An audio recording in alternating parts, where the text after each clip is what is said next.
건물의 안전을 지키는 소방시설은 사고 발생 시 생명과 재산을 보호하는 핵심 설비입니다. 하지만 정기 점검 결과를 보면 아주 사소한 관리 소홀로 부적합 판정을 받는 경우가 적지 않습니다.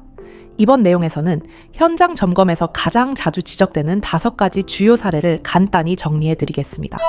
가장 높은 비율로 적발되는 항목은 바로 피난 통로 장애입니다. 복도나 비상계단에 택배 상자나 자전거 혹은 잠시 두었다는 쓰레기들이 문제가 되는 경우가 많습니다. 화재가 발생하면 연기와 유독가스로 시야가 거의 보이지 않게 되는데 이때 통로에 쌓인 물건들은 대피를 가로막는 치명적인 장애물이 됩니다. 아파트 복도나 상가 공용 통로는 항상 비어 있어야 합니다. 잠깐은 괜찮겠지 라는 생각이 인명피해로 이어질 수 있다는 점을 반드시 기억하셔야 합니다. 두 번째로 많이 지적되는 부분은 방화문 관리 부실입니다.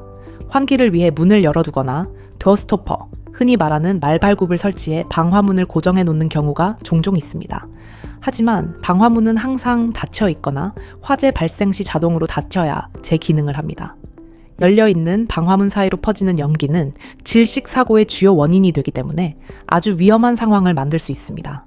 문이 끝까지 잘 닫히는지, 더클로저가 정상적으로 작동하는지, 문틈이 벌어져 있지는 않은지 주기적인 점검이 필요합니다. 세 번째는 자동 화재 탐지 설비 수신기 차단입니다.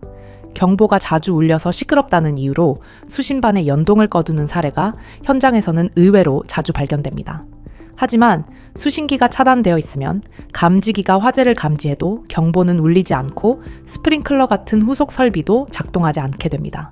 이는 소방 시스템 전체를 무력화시키는 매우 중대한 위반 사항입니다. 비화재 경보가 잦다면 제어판을 끄는 것이 아니라 노후된 감지기나 원인을 찾아 정비하거나 교체하는 것이 올바른 대처입니다. 네 번째는 가장 기본적인 장비인 소화기와 옥내 소화전 관리 문제입니다. 소화기의 압력 지시개가 녹색 범위를 벗어나 있거나 제조된 지 10년이 지난 노후 소화기를 그대로 방치하는 경우가 많습니다. 초기 진압에 실패하면 작은 불도 순식간에 대형 화재로 번질 수 있습니다. 또 옥내 소화전함 앞에 물건을 쌓아두는 행위 역시 즉각적인 사용을 방해하는 주요 위반 사항입니다. 매월 한 번 정도는 압력 게이지를 확인하고 호스가 꼬여 있지는 않은지, 노즐은 제자리에 있는지 간단한 점검만으로도 위험을 크게 줄일 수 있습니다. 마지막은 유도등과 비상조명 등 점등 불량입니다. 화재나 정전 상황에서 탈출 방향을 안내해주는 유도등은 어두운 환경에서 생명을 지켜주는 중요한 길잡이 역할을 합니다. 하지만 전구가 나가 있거나 내부 배터리가 방전되어 정작 필요할 때 불이 켜지지 않는 경우가 생각보다 많습니다. 유도등 하단이나 측면에 있는 점검 스위치를 눌러 비상 전원으로 전환했을 때도 정상적으로 점등되는지 수시로 확인해 주셔야 합니다. 소방 점검에서 지적되는 사항들은 형식적인 문제가 아니라 대부분 관리 소홀과 편의 때문에 발생합니다.